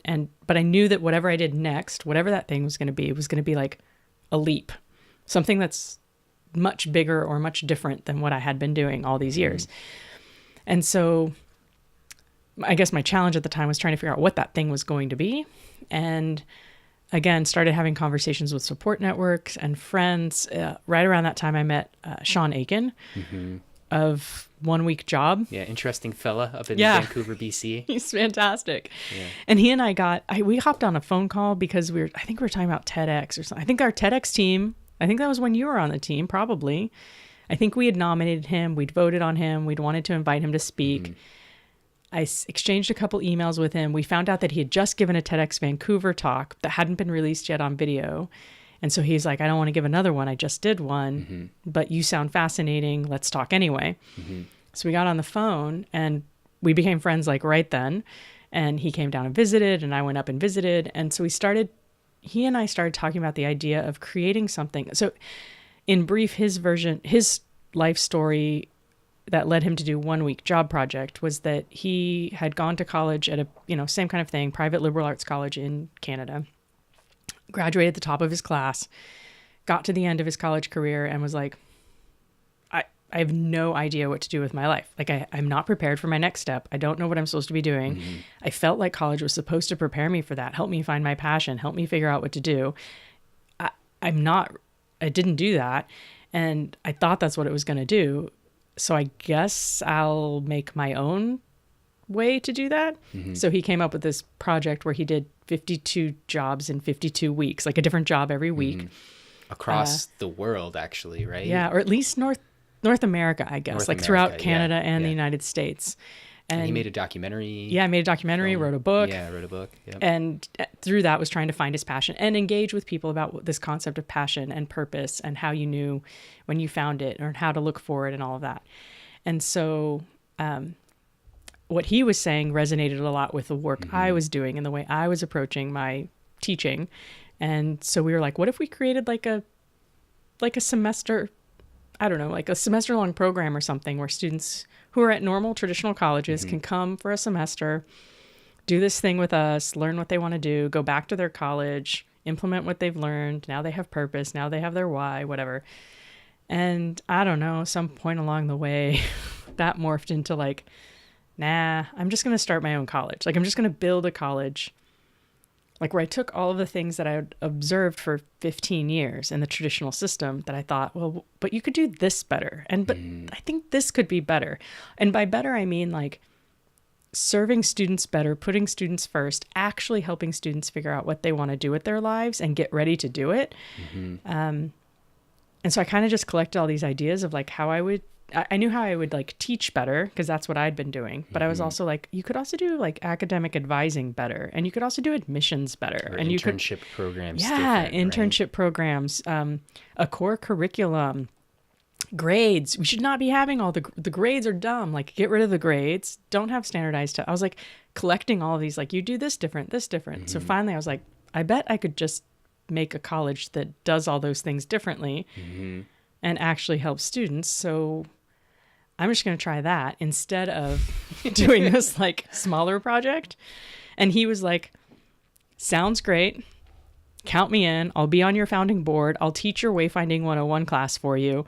But like, I'm going to stay living in Canada, like, you know, doing this thing. So Sean's been great, and he's like around for everything and super supportive and all of that. But, I guess, because we lived in different countries, that was also a challenge. So he's like, I don't know how to start a college in the United States. So I was like, well, I'll figure that out. Yeah, Michelle, you're kind of crazy because it's like I was involved in online education years ago with a video production company. And so we were hosting like online courses. And this is what a lot of universities are doing now. Yeah. Where they're expanding their student body base because with online, there's no cap really to like the classroom size. That's most of the time, unless there's certain like constraints brought in. But like you started a school with a building where people go. You didn't create an online classroom. Like this is actually like what you think about as a school, as a place where people go and learn and are surrounded by like people who help guide them along the way. Like that's actually what you did. But that doesn't happen often. Oh, like never. Yeah. Like universities have been around in this model of like the Harvards, the Dartmouths, like they were started like 200, 300 years ago by, you know, whoever those people were at that time that had like the control and the government power and the money and all this stuff. Like, what was it like to actually do that, to start a school? Like you had to get a building, you had to get a bunch of money to pay for the building and for the people to come in. And it's not a direct, or I don't know. There's no like easy way to answer that question. No. Yeah. It's like, but when I said you're crazy, I don't mean that like you're like a bad person, like you're crazy, Yeah. like you belong in the asylum. But I feel like if I had known when I started all of the things that I would have to do to start a college, I wouldn't have done it. Like, I think it was better that I didn't know all of those things that I was going to have to encounter and learn and overcome. It has by far been the hardest thing I've ever tried to do in my entire life. And it is by far the most rewarding thing that I've ever done. And it's still like that. It still feels like that most every day now. And we're almost 4 years in. So, yeah, I feel like it's been an interesting journey where like some of the first steps turned out to be some of the easiest steps in a weird way. Like, what do you mean? Like running a fundraiser, like you understood it as like a clear objective, like we have to get this to happen, or like the couple of first things that we had to do. Well, the first thing we had to do was to get, if you're going to start, and nobody knows this because nobody starts colleges, but the first thing you have to do is every state has a higher education authorizing agency of some sort. So if you're a college in a state, you have to have approval from them to exist as a college and to like give a degree and to like have credits that students earn. And before you have students, you have to like get their authorization. And so to be called a college, or to be an actual college, you could start at any kind of nonprofit educational program where people take classes and do all sorts of things. I think of Portland Underground Grad School, right? PUGs. They offer community-based classes all of the time. People pay a small fee. They take a class and they learn about they offer all kinds of classes. It's super cool what they do. It's a nonprofit? No, they're a for-profit. It's a for-profit. But they don't have any authorization from the state of Oregon. They don't grant degrees or certificates. They don't, like, you don't graduate from there, you know, like, so it's like community education. Are all that you don't need. Are state colleges, those are also supposed to be nonprofits, or they're considered nonprofits, Well, right? they're public institutions. Public institutions, yeah. And so like in Oregon, we have the Oregon Higher Education Coordinating Commission, and they have a whole set of legal regulations that's been passed by the Oregon legislature that says if you're a higher education institution in our state, you have to abide by all of these regulations. It's really long. And so all of the colleges in Oregon are held to the same standards. And it's mostly, I guess, an equivalent, analogy? Yeah. Would be like, it's almost like a consumer protection agency for students and their families. Yeah. So that students and families know that if you're going to enroll at this place, it's been vetted by like all of these people who are at the state agency who are holding you to all these regulations and standards. Of checks and balances of sorts. Yeah. Right? Yeah. And so, so you call them up, you're like, hey, I want to do this. I did. Yeah. Cause I was like, I don't know how you do this. And to be fair, they didn't really either. Cause they're like, this doesn't really happen. Like they're usually they're usually like looking at and reauthorizing institutions that have already existed for a while. So not getting calls from people who are like, hey, like I know that I could do a new one, right? Right. And so they were like, so they sent me all the paperwork by email. You know, they were like, here's all the regulations, here's all the whatever. And I looked at it and I said, cool, can I come? They're down in Salem in the state capital. So I was like, can I come meet with you? And they were like, okay. So I drove down like an hour away, and I drove down and I did that twice, and I met with them and I explained like, here's what I'm thinking. Here's what I think I want to do. I had some basic stuff put together. These are my credentials. That probably helps too. Yeah. Right? And like, here's what I'm thinking for the curriculum. Here's what because most everything we do at Wayfinding is, recognizable to anybody who's in higher education, but very different in function. So like, yes, we have classes. Yes, we have students. Yes, we have faculty. But yes, we have a campus, but most everything else is not the way you would expect it to be. So a lot of that required some explanation. So they were fantastic. And they asked me some follow-up questions and to make sure I had like this, that, and the other accounted for. And then we went through the process of filling out the application with them. And it's like a 6-month process of you fill out you respond to all the regulations, you show how you're going to handle all of that. They write you back with some follow-up questions. You write back with that information. They come to a site visit, all these things. And you said site visit. So at that point, you already have to have like a building or a place where people are going to be going to learn? Yeah. So in our case, we had made an offer on the building. We were under contract on the building, and we were waiting for the city of Portland. I'll come back to that. We were waiting on the city of Portland to give us the final conditional use permit to let us occupy the building as a college. And so they came and visited it. We had no furniture in it. We didn't have any students yet. We didn't technically own it yet because we were waiting still on the city. And so in those early days, it was just like, fingers crossed, I'm sure this will all work out, in the time that it has to. But working with the state of Oregon, we were really nervous because we didn't know. It's like part of what we're trying to do with Wayfinding is remove all the bureaucracy that gets in the way of actually serving students. And in order to do that, you actually have to work with the bureaucracy that gets in the way of serving students. Yeah. I think that's a really simple way to put it. Yeah. But it makes a lot of sense because there's a lot of layers of administrative staff. So much. Yeah. But to become a college, we literally had to walk right into a bureaucratic like the amount of paperwork I had to fill out to become a college, the amount of paperwork I still have to do every other year to be reauthorized by the state. So I thought, these people are not going to be our friends. Like, they're going to be like, you're doing what now? And they have been nothing but absolutely fantastic the entire time. And I think that it's really cool. And I don't know that it would have gone this well in other states. I learned through the process that Oregon has one of the most rigorous higher education authorizing agencies in the country. So it's like one of the hardest places. One of the hardest places to actually doing, start a college. And Oregon has this long reputation of being sort of like the first in a lot of progressive ways. So I'm totally channeling my friend Jefferson here, but he often will talk about how Oregon was the first to have a pass the bottle bill and to have vote by mail and automatic voter registration and physician assisted suicide. And there's a lot of ways in which Oregon is like a first mover. And I think some of that is where the Higher Education Coordinating Commission is coming from.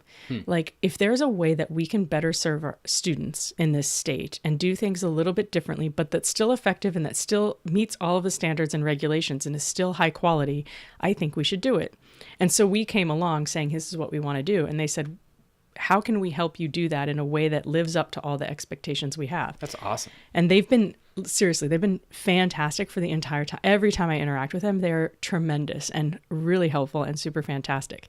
So, and then we ran this crowdfunding campaign and raised over $200,000 from 700 and something people, and like became the largest Indiegogo crowdfunding campaign in Oregon history. We got the exact building that we wanted. Like, a bunch of supporters came together, formed an LLC, and bought the building. So like, we got the building we wanted. Our first cohort of students like showed up when we needed them to, and they're amazing humans who are still like involved in everything we do. Like, I feel like the early days went like, I mean, it was hard. It was a lot of stuff that I was having to stretch every single day doing stuff I had no idea how to do, and asking my entire founding team none of us had any clue. Like, none of us had started a college before. We didn't know how to navigate the city of Portland conditional use permitting process to get the building rezoned. Like, all these things that we hadn't, most of us, only one of us had run a crowdfunding campaign before. So it was like, and all of that went remarkably well, which, like, I don't know. It's like the universe was like, okay, keep doing what you're doing. Like, what you're doing matters. Like, just keep going and you'll be fine. I was like, okay. So you said it went remarkably well, and I can't think that that's not because of the fact that the people that you decided to bring together for this project all had experiences and perspectives and wherewithal that really created the community that would try their best at whatever they were trying, whether it's trying to do the crowdfunding campaign for the first time, trying to figure out how to zone a building for the first time, how to buy a really large property. How did you decide like who those inner circle people were going to be? Like you mentioned, like Sean kind of came into like your life through like you reaching out through TEDx, but who were some of those other like inner circle members? Jefferson Smith, so he was also a TEDx speaker, right? They all came from TEDx. They did actually all come because of TEDx in some version or another, which is a really interesting. But also some from Concordia as well, right? Yeah, but through TEDx. Through TEDx. So it's been interesting because, like, I feel like that original founding team was exactly the perfect people we needed to make this thing go. Because it was a mix of people from education, from... Oh, yeah, from nonprofits, from who had done startup things. Almost everybody had some background in higher education in some form. Although I was the only, in those earlier days, I was the only faculty member. They, like, I had never started... I'd started smaller projects like TEDx before and like managed a team of volunteers. I'd never started a business. I'd never been an entrepreneur. And we were doing something that had never been done. And so it takes a special kind of person who's willing to do that and to live with the uncertainty and the chaos and the fear and the joy and the whatever comes along with that. I feel like not everybody wants that kind of adventure.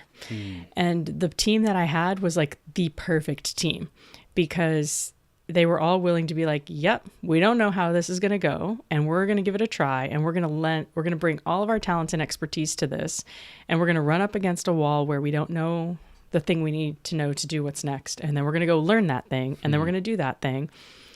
And I mean, the manual doesn't exist. It didn't no, not at all. And so a lot of it was sort of everybody who helped and was in that original founding team raised their hand and said, count me in. Like, even maybe before I asked, right? Or I said, I'm going to do this thing. Who wants to help? And they'd be like, I will help. And some of them did it completely as volunteers and never wanted to get paid for it at all. So in those early days, like Jed Chang and Colin Coe helped recruit the first cohort of students and come up with our entire application process. And Jed built our website, and they were like the masterminds behind all of that. And they just were like volunteers, right? And Colin ran our first orientation, and Jed was our first like matchmaker. And then some people I hired early on. I hired Tina Hart. I knew Colin from teaching at University of Puget Sound, but he was my first onstage host for my first TEDx event that we don't talk about. That was in Tacoma. Tina Hart was also I met she was at Concordia University. She was working at Concordia, but I didn't meet her because of that. I met her when she volunteered to do TEDx. She was like an event day volunteer for 1 or 2 years, and then she was my co-organizer for years. And Biaga, who was my first chief business officer, I met him because he came to a TEDx event, and then he volunteered to be on the planning team when he was a master's student at PSU. And Biaga's wife, Gina, was our first branding and marketing person, right? And so like Tim Marcroft, who I met through, I guess technically I met Tim through SuperThank, but I met Tim because of Jefferson, who I know because of TEDx. And my founding board was like Ethan Knight, who was a TEDx speaker, and Jefferson Smith, and Sean Keener, who I met through Ethan Knight. So like literally everything can always go all the way back to TEDx in some format. Which again is that volunteer event for the greater good of spreading ideas worth spreading. Yeah. And so it's been, and all of those people have now transitioned out of their official roles with Wayfinding. None of them are now still employed by Wayfinding, but they're all still involved.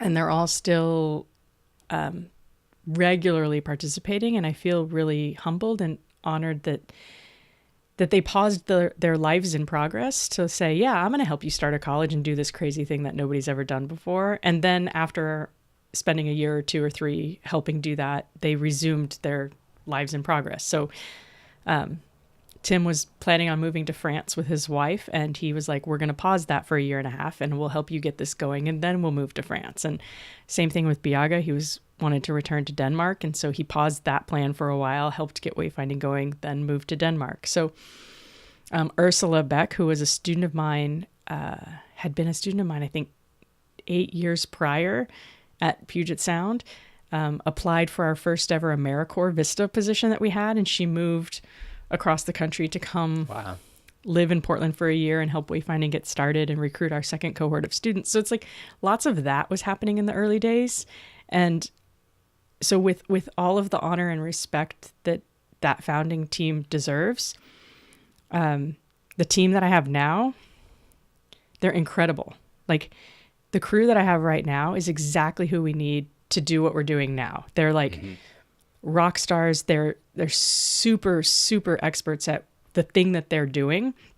And they, by their own admission, they were like, I don't think almost all of them say like, I wouldn't have wanted to be around back then. Like the chaos and the uncertainty and what it takes to start a thing, having no idea what we're doing. Like that's not for me, but taking that thing that has this solid mission and solid foundation and building it into what it's going to become, that's my jam. So I like the people we have right now, like unfreaking believable. And they're so good. Because right now you're coming into your 4th group of students who are going to be enrolled at Wayfinding Academy, right? The program as it exists right now is 2 years that students are enrolled where, I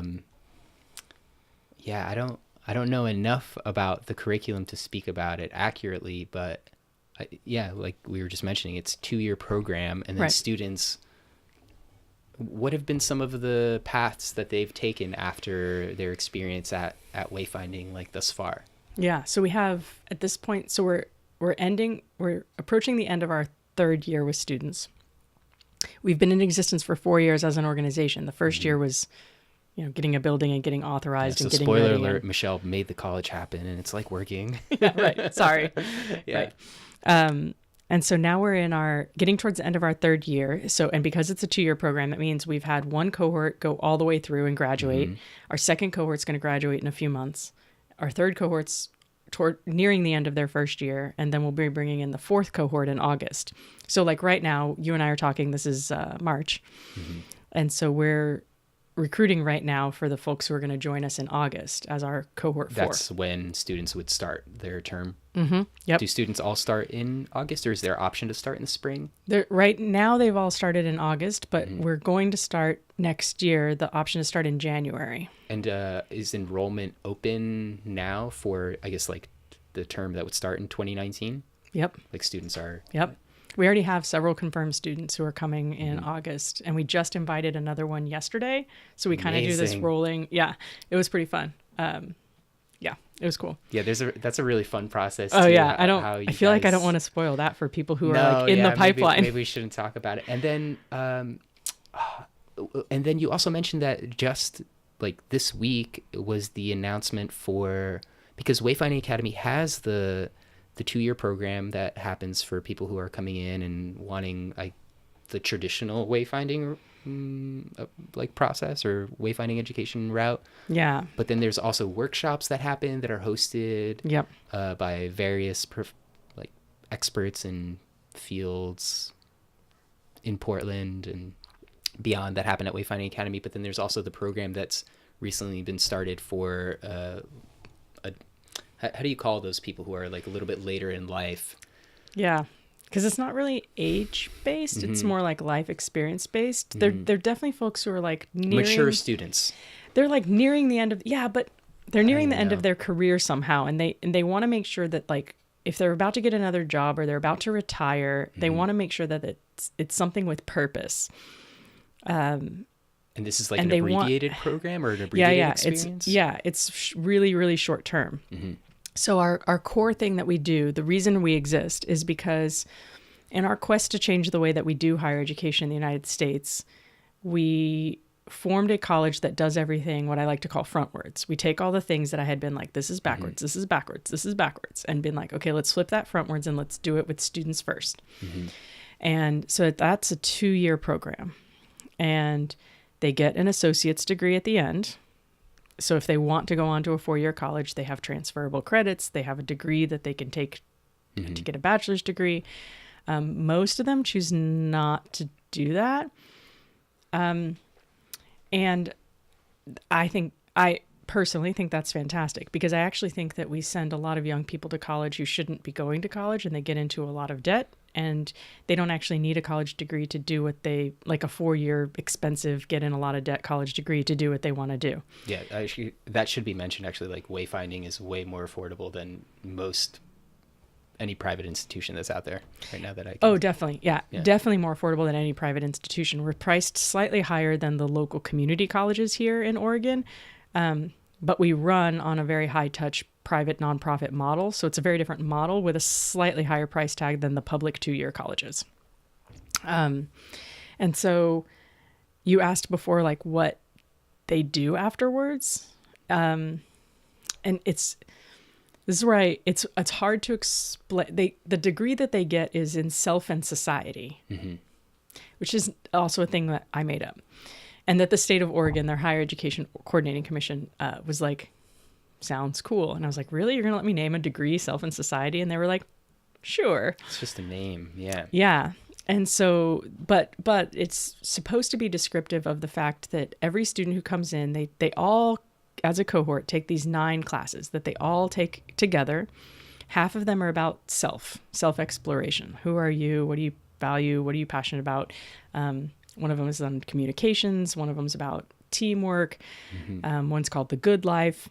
And then half of their courses are about society. So what's going on in the world, either local, like close by community. Their students are about to take a class called Futures in Citizenship, which focuses on the local community. But they also take Understanding Our World, which has a global focus. And they also take Engaging with Information and Science, Technology, and Society. And the idea is that they're taking the self and the society stuff and sort of finding the overlap where they can contribute in their own unique way and find their own purpose-driven work in that. And that curriculum is about half of what they do during the 2 years, and everything else is customized for every student based on their interests. And even within those 9 courses, everything's project-based. So in each course, they get to take the projects that are assigned and do it with the lens to what they care the most about. So they're always bringing in their own passions and interests. But everything else, they do internships that are totally about what they're interested in. We call them labs, these workshops. Labs, yes. Yeah. That's and what we I was mentioning offer before. a dozen or more a year, and they're all on like focused topics. Like we just finished one on how to build a website and on personal finances.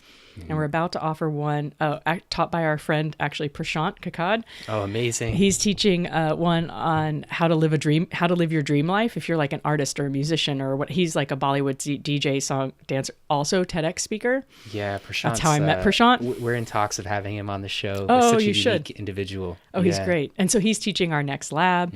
And then we also have one coming up on applied philosophy and pop culture that's being team taught by one of our guides and one of our students. Awesome. So those are all like specific topics, and the students can pick as many of those as they want. And as you mentioned, those are also open to the community. So anybody in Portland can take those with us so that community and students are always interacting. Yeah. But my favorite part of our program, which is I think the most different part, and the part that other local colleges have sort of picked up on, is like if they're going to steal an idea from us and try to implement it at their institutions, this seems to be the thing they're most drawn to, is our guide program. So every student has a guide, which is really hard. Like that, I think, is the hardest role we have. They're like a holistic academic advisor, but they do much more than academic advising. Their job is to make sure that the students get the most out of the 2-year experience and that they're set up for success for whatever they're going to take as their next step afterwards. And that looks different for every student of what that is. And these guides meet with these students every single week for 45 minutes. And they help them keep their story. They help them build their online portfolio. They help them choose internships and labs and all this stuff, make connections in the community. And that guide, I guess, is kind of like the, like the story keeper for the students for their 2 years, and like reflects back to them. And so it's super fun because right now our second cohort's about to graduate. Like this time last year, we were all just like keeping our fingers crossed and holding our breath because our first cohort was about to finish. And we were like, is this going to work? Like, did the thing that we created like do what it was supposed to do? And this time last year, one by one, the graduating students were like, I think this is what I'm going to do after graduation. So, and it was, ask. No, I apologize for jumping in because that is it. That is exactly what stuck out to me about all the graduating students, that they all had a understanding of the direction that they were going afterwards. It's not a total like GPS point of like this is the exact destination. Some of those students did have it. Yeah. Some of those students did have it. But they all came away. I'm looking at your water bottle right now that has a compass on it, and they all had the direction. They all had the direction, and those directions changed, but they all came away knowing much better than they did. Oh yeah. In the beginning. Maybe in the beginning they didn't know what was west and east, but they came away with not only a compass, but also an understanding of where to go with that compass. Absolutely. And they, like you had students who are now event planners and and like what's really neat, people ask me sometimes like, well, can they get a job after wayfinding? And I'm like, oh my gosh, can they ever? Like they don't apply for jobs because they don't. We have one student who applied for a job when she graduated, Annie. She wanted to be a carpenter, And she did 3 internships in that realm while she was with us and built this portfolio. She also wants to be a writer, and she's a musician. She's this fantastic human. And so she applied for jobs, because to become an apprentice carpenter, you apply for jobs. And she applied for 3 jobs at the 3 like premier green building companies in Portland, got all 3 job offers, and got to pick the one she wanted. And everybody else kind of like went out into the world and was like, I want this specific job. And then they just went to that place or to that person or to that organization. And had their portfolios ready. Yeah. And said, can I have this job? And then they got that job. Like, they didn't apply, right? And I feel like that's success. Like, I don't ever want, if possible, I want wayfinding students to not have to like go on the job market like everybody else does, but instead to use their networks and their connections and their passions and their interests to have people sort of hand them opportunities, which is what so far we've seen. And then like Haley was like, I'm just going to start my own event planning company. Yeah. And so that's what she did, and that's what she now does. It just occurred to me too, because for the first cohort, my girlfriend and I created the like video that was played at their graduation ceremony. But it was so good. You taught them, Wayfinding Academy taught them how to build real relationships with people, but it also taught them, and this stuck out to me because I see this so much being behind the camera and doing interviews for documentary films or commercial documentary style projects. They were really good at articulating where they were in life and where they were thinking they were going. They knew how to speak really clearly about what they wanted and who they've become and what wayfinding has done for them. Yeah. And that is such an invaluable skill set in life in general. And so it's not surprising to me to hear the story of how these different organizations, when they encountered these individuals, they didn't think like, oh, are they going to make the cut as far as someone who's going to be able to explain to me how things are going, or be able to communicate back what their task was, or how to best work in a team environment. Because this is exactly what they were doing at Wayfinding. They were always working in team environments, always learning about where they were going, missteps along the way, how to correct course. And that's so powerful that those were the skill sets that they came away with. Yeah, those are hard to describe, and they definitely are not part of traditional higher education. Those are softs. It's not like you learned how to multiply or do complex algebra. It's like this is But they also come away with this, like, some really solid technology skills that I never learned. Like, we do everything. This sounds so ridiculous. Yeah, through the internships, those internships that they've had. And even just being, like, we use Google platform for everything. So we have Google Drive, Google Docs, Google Sheets, Google Calendar, like everything. And so by absorption, our students leave knowing how to use like all of this technology that is essential for most of the rest of their life that traditional colleges don't teach. Traditional colleges tend to teach really outdated forms of things. Like most places I've taught, they have like Blackboard or Moodle, like some learning management software that you never will encounter ever again after you leave that college. And all of your documents. I can check that box. Yeah. And like all of your documents are like trapped in that system. You can never get to them again. So like when our students leave, they have a Google Drive folder with everything that they've ever done, all of their portfolio work, all of their everything for class that they get to have for the rest of their lives. It's huge. And they can use all this stuff. So they also do learn like these weird hard skills that are applicable to everything they're going to do forever after. Yeah. One clarifying thing I want to say, because I feel like sometimes when prospective students who are thinking of coming to Wayfinding learn about us and hear these stories, or see that video that you and Lisa made of the graduates that we showed at graduation, see what you're talking about with the confidence that these students have and their ability to say, here's who I am and here's where I'm going.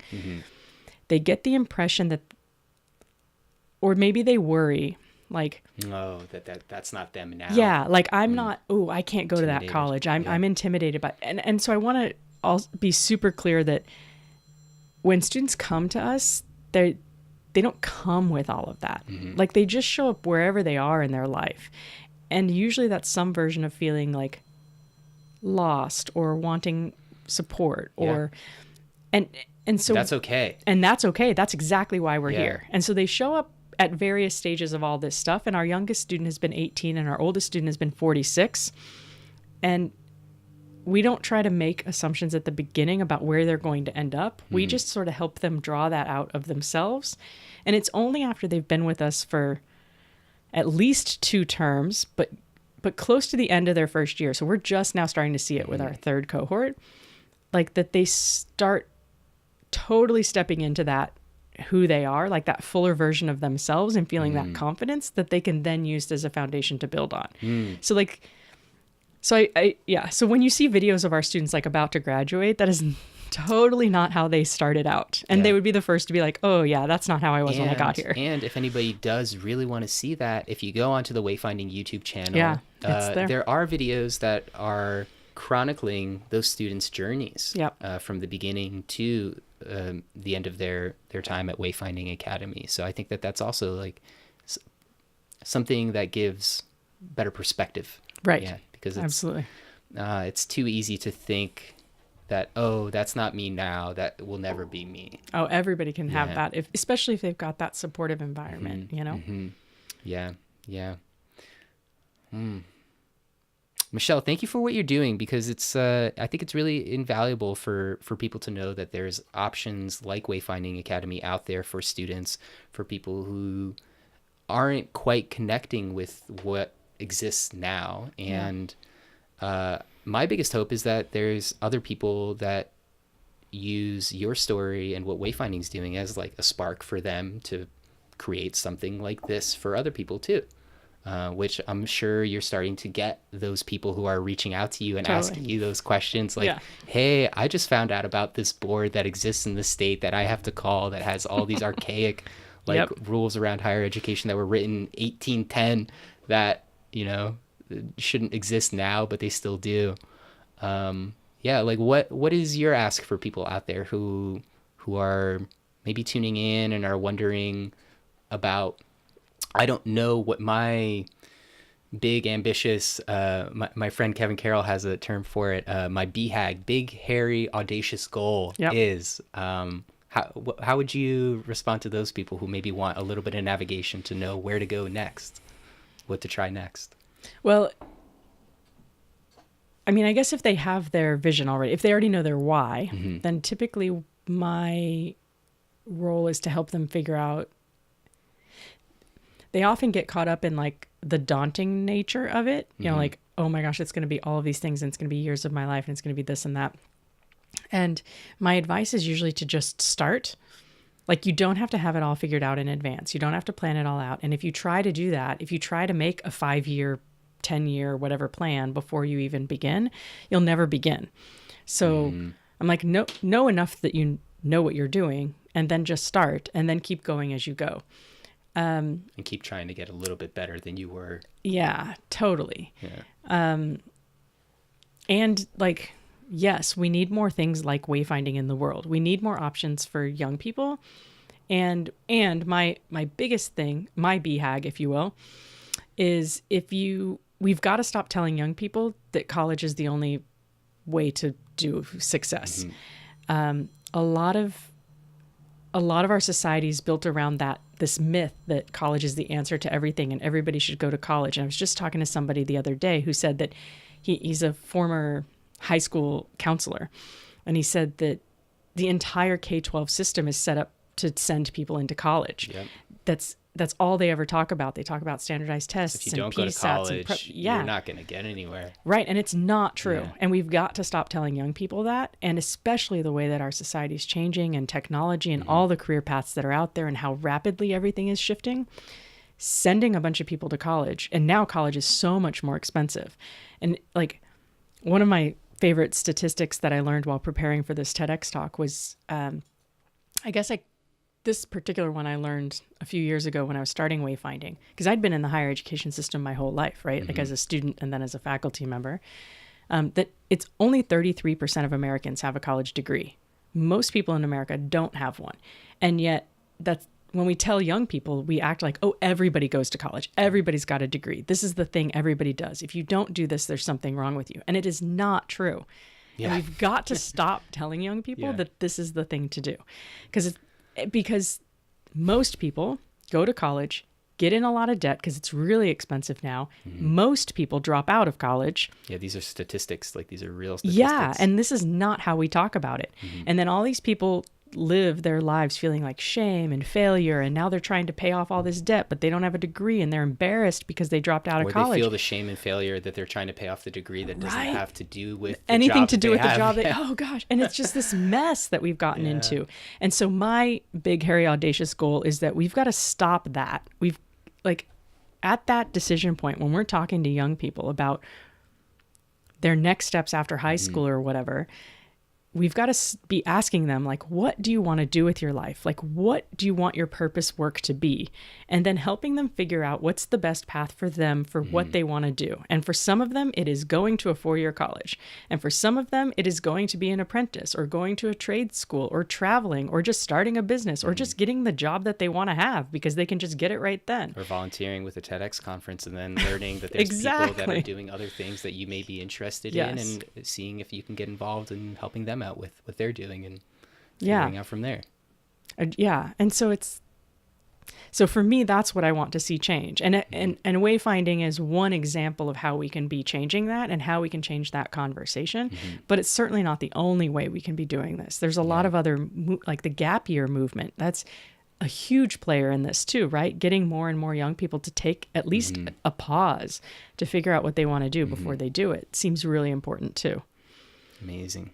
Michelle, I can't thank you enough for what you do and for the impacts that you've made on my life, which, are countless. If people wanted to get involved, to connect with you, to learn more about what you're doing, what Wayfinding Academy is doing, where would you point them? Online, offline? Yeah, so many things. We have a few major initiatives right now, I'd say. A couple of which we've already talked about. So we're definitely looking for our next cohort of students, always. So like if somebody is listening to this and thinking, I know somebody for whom this would be perfect. Like, oh, my cousin, my daughter, my neighbor, maybe you're an educator and there's you had a student several years ago who did try to go to college and dropped out of college and now doesn't know what to do. Like, introduce them to us because those are our best fit students, the ones who've tried a little something and don't know what to do next and are looking for that support. And there's free resources that you guys give before anybody has to pay anything to apply, which is also just not what colleges are, most colleges are doing. We have we have a matchmaking team that has a whole conversation about what do you want to do with your life? And is this a good fit for you? And is this not a good fit? Like there's all this stuff that we help with before we even ask them to be like a student. So that, but if that's not your thing, one of our weird challenges right now, it's like a blessing and a curse almost. We've always wanted wayfinding to be affordable and accessible to anybody.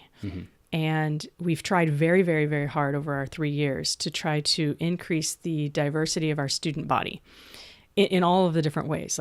And we've seen a good increase. We've made a lot of progress with having more students who identify as people of color, as first-generation students, as low-income students, applying and coming to join us.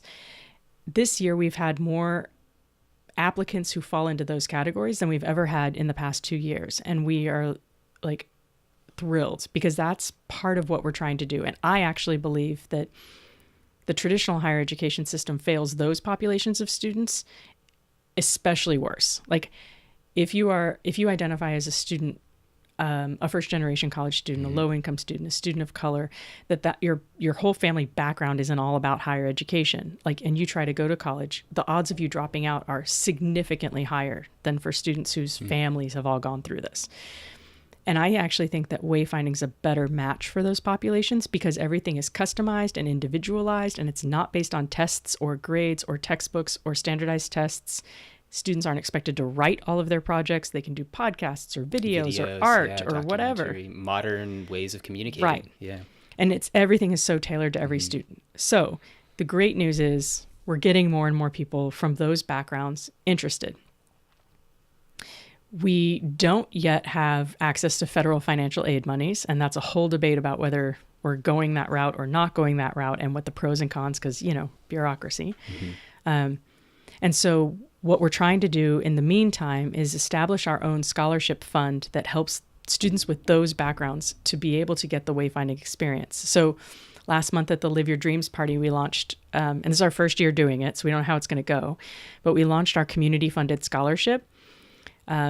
And rather than get like one wealthy person to give us $10,000 to create scholarships for these students, we are trying instead to get 100 people to give $100 each to get $10,000 total to create the scholarship fund. So kind of like a crowdfunding-y approach. And last I heard, I think we had 18 people who had given $100 to this fund.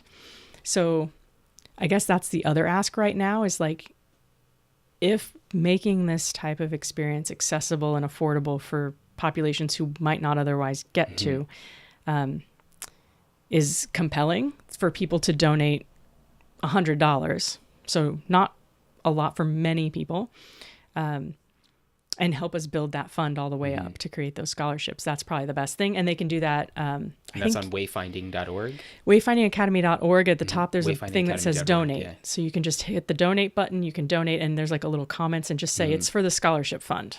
Cool. And we'll make sure it goes to that. Yeah, we put a donate button on anybody who's watching this stream. I'll do that ask right now. Like, consider donating. Like, if you're like resonating with Michelle's message or anything that we've talked about in this conversation, like this like makes a real impact, like very much like charity water. Like if you give money, you know exactly like where that's going. Like this is exactly where that's going. It's going directly to students. Yeah. And then the other thing, which we've kind of talked around, but not directly at, is that TEDx talk. Like the video of my TEDx talk went live. So I expect a lot of the folks who are like, because you and I have known each other for years, I feel like a lot of the people paying attention right now are probably already fans of yours or fans of mine or fans of wayfinding, or I don't know. We don't know. Yeah. But if you want to have a quick and easy, I don't know how long we've been talking. I'm thinking it's at least an hour and a half. Maybe. Don't know. We haven't even looked. If you want a bite-sized thing in 14 minutes, my TEDx talk will explain like all the why behind wayfinding, why it exists, how it works. It gives you an example of a real student that we have, TJ, and what their experience has been like for their 2 years. So like 14 minutes of video to share with people, to be like, hey, I just learned about this college. It sounds kind of cool. Watch this 14-minute video. That's the bite-sized way to do it. And that's perfect. Everywhere. It's on Facebook, and I mean, it's on LinkedIn. It's on the Wayfinding homepage. It's everywhere. It's awesome. And then people can find you, Michelle Jones, on Facebook, on Instagram. There's a couple Michelle Jones out there, but there's only one that looks and does what you do. That's true. In the world. A lot of people have been reaching out to me on LinkedIn this week. I don't use LinkedIn that much, but I was like, oh, okay. So apparently I'm easy to find there, cool. I guess. Maybe there's fewer Michelle Joneses on LinkedIn than on Facebook. I don't know. Awesome. Amazing. Michelle, I can't thank you enough for taking the time and energy to be here today and to share your story. I learned so much about, how you've navigated the way and how you continue to help others navigate their way with wayfinding. Thank you so much. And is there anything else you want to leave as lasting remarks? No, I just want to say thank you to you, George, because it's been fun, like, over the 7 years that we've known each other, like, finding all sorts of fun ways to collaborate. And I feel like it adds depth and richness to my life. So thank you. Thank you so much. Honored. Over and out. Thank you, nice. Michelle. High five again. High five.